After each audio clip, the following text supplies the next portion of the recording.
Assalamualaikum warahmatullahi wabarakatuh. Balik lagi teman-teman bersama saya Muhammad Ilham Prawira Yuda yang akan merangkum dari yang akan mentugaskan ke-14, yaitu merangkum dari pertemuan 8 hingga pertemuan 13 ini. Tugas ini langsung ditugaskan oleh dosen kami, yaitu Pak Ari. Saya berasal dari Universitas Muhammadiyah Tangerang. Kalian harus pasti tahu universitas itu. Langsung aja kita merangkum dari pertemuan 8 hingga saat ini ya. Oke teman-teman, langsung aja nih. Kita yang pertama itu yang waktu itu ada pertemuan 8, kita membahas tentang aplikasi SPSS. Oke, di sini. Nah, di sini sebelumnya udah ada data yang langsung kita ambil dari Excel. Nah, ini dia data-datanya yang kita langsung pindahin ke sini. Oke, langsung aja kita menjelaskan yang pertama uji validitas untuk PEF 1 sampai 23. Pertama, kalian harus analisis, terus ke scale. Dari scale di sini ada reliability analysis. Tinggal klik. Ini yang sebelumnya. Bisa langsung kita pindahin dulu. Kita ambil yang PF1. Oke. Kita ambil yang PF1 hingga PF23. Nah, kalau udah bisa kalian langsung pindahkan. Sebelumnya kalian harus ke sini dulu untuk melihat scale if item delete-nya itu di checklist. Itu harus banget dan wajib. Kalau sudah, continue dan langsung saja oke. Nah, di sini langsung muncul reliability-nya. Nah, di sini kalau uji validitas, R hitungnya lebih besar daripada R table 0,6 itu dianggap valid. Jika misalnya jika tidak validnya itu ada R hitung lebih kecil dari R table, yaitu 0,6% itu dianggap tidak valid. Nah, contohnya di sini ada di PF1 nih 0,818 itu lebih besar dari R table, dianggapnya valid.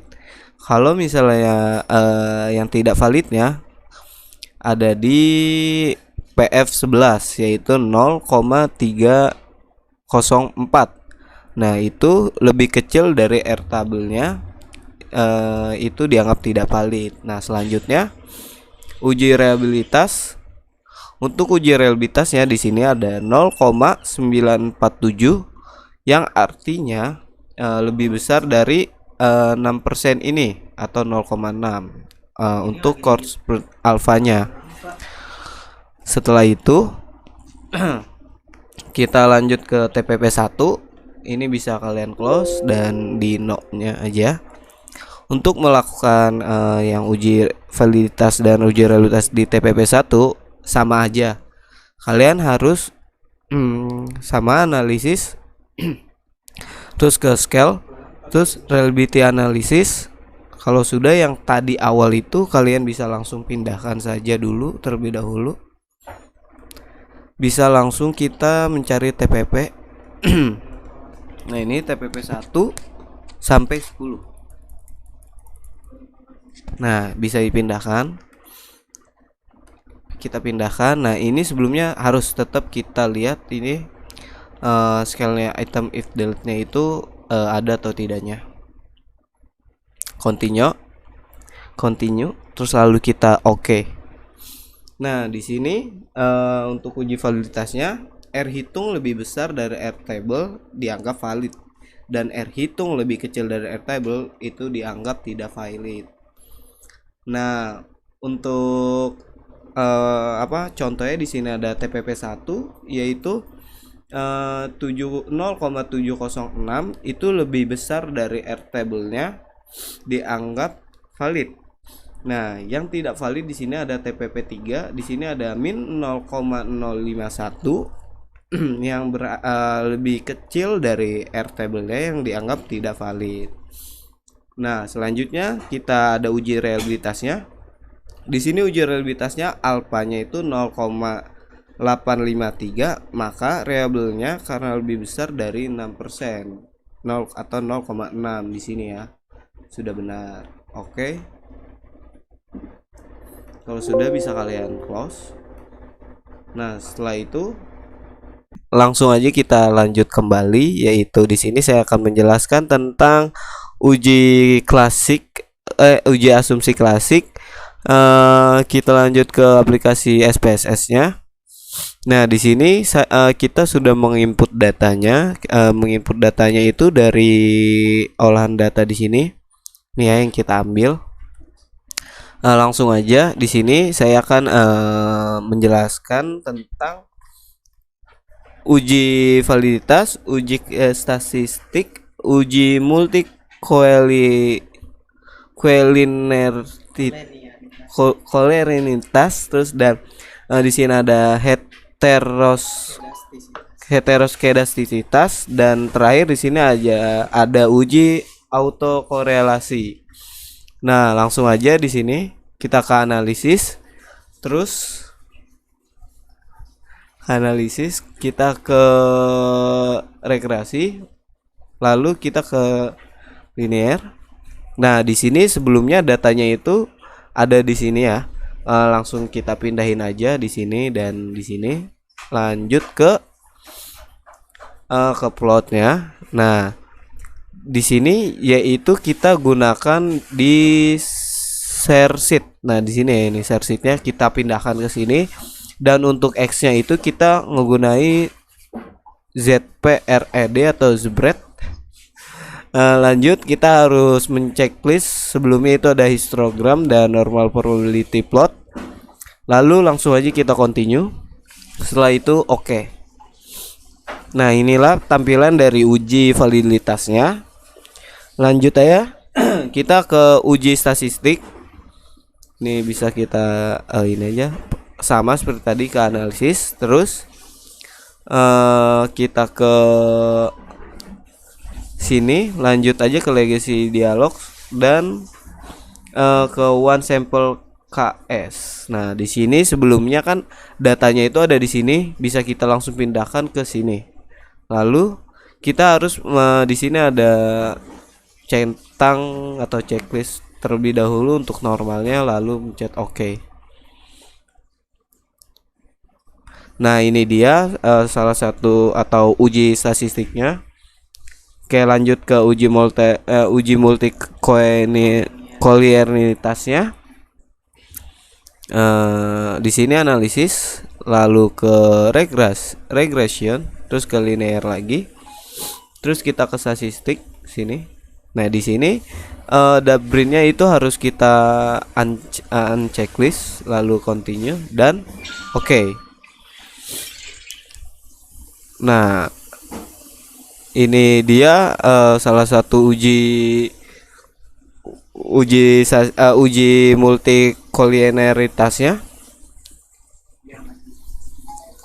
Uji koliniaritasnya. Lanjut aja kita ke uji heteroskedastisitasnya. Sama kayak yang tadi.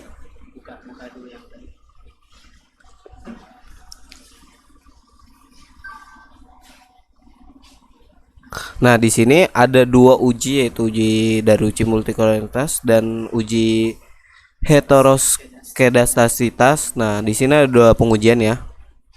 Selanjutnya kita ke uji autokolerasi. Di sini ada kita ke analisis, lanjut ke regression, terus ke linear, dan sini statistik.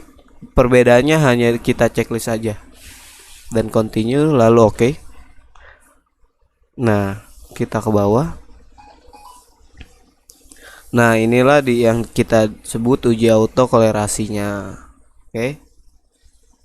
Di sini langsung aja kita ke aplikasi Fuse. Aplikasi Fuse ini kita merangkumkan dari pertemuan 10 hingga pertemuan 13. Sebelumnya data-data tersebut yang ada di sini itu sudah di input di video sebelumnya, kalian bisa langsung lihat aja caranya seperti apa. Nah, oke, langsung aja kita ke uji-uji pada data di sini.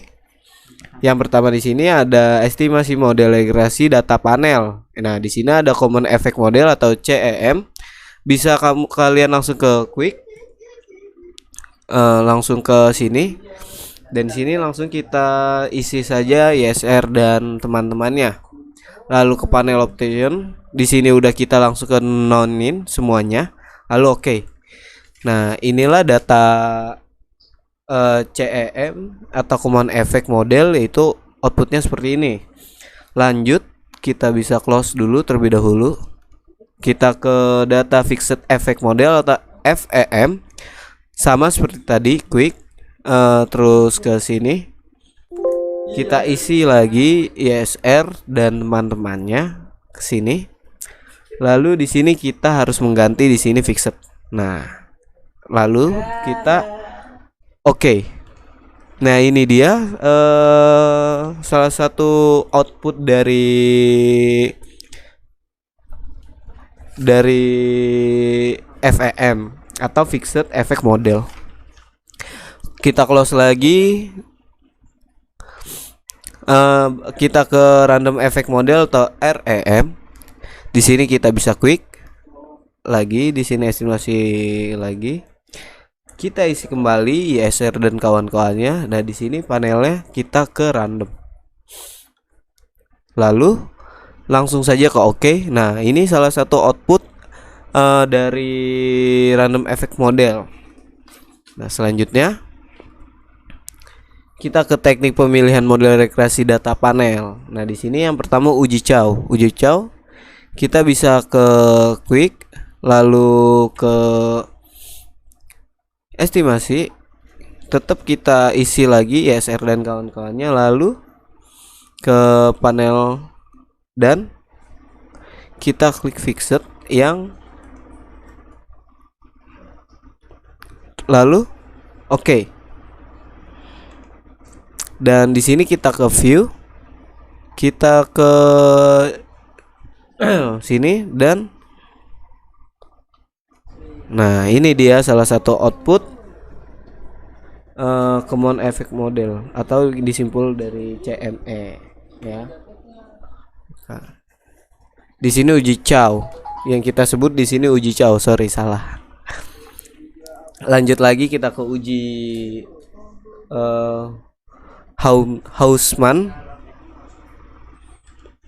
sama seperti tadi ke quick, sini langsung saya ke sini, dan panelnya kita ganti ke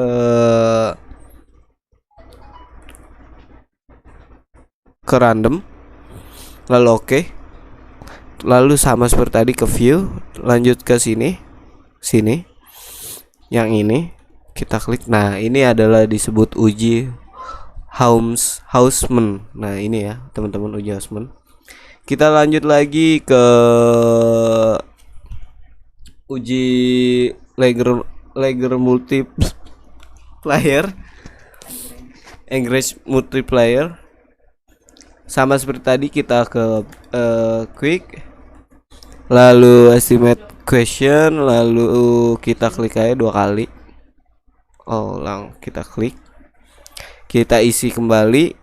Kita di sini ada panel option, lalu ke sini tetap non, lalu oke. Kita ke view, lalu ke sini fixed random effect, dan ke sini ini ultimate random effectnya. Nah, ini adalah kita sebut uji Lager multiplier. Kita lanjut kembali teman-teman.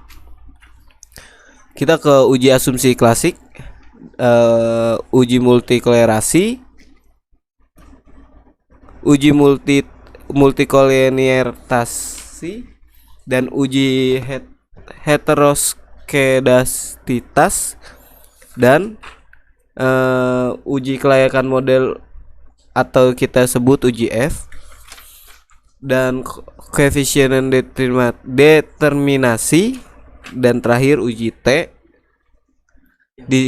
yang saya tidak bahas karena uji ini udah ada di video sebelumnya. Kalian langsung bisa saja menontonnya, langsung bisa melihat di video sebelumnya. Oke, sekian penjelasan yang saya sampaikan. Bila ada kesalahan atau kekurangan kata mohon dimaafkan. Masih belajar dan ini sesi terakhir dari tugas kami. Terima kasih banyak yang sudah menonton. Pokoknya tetap harus subscribe dan like, komen lah pokoknya ya. Dah.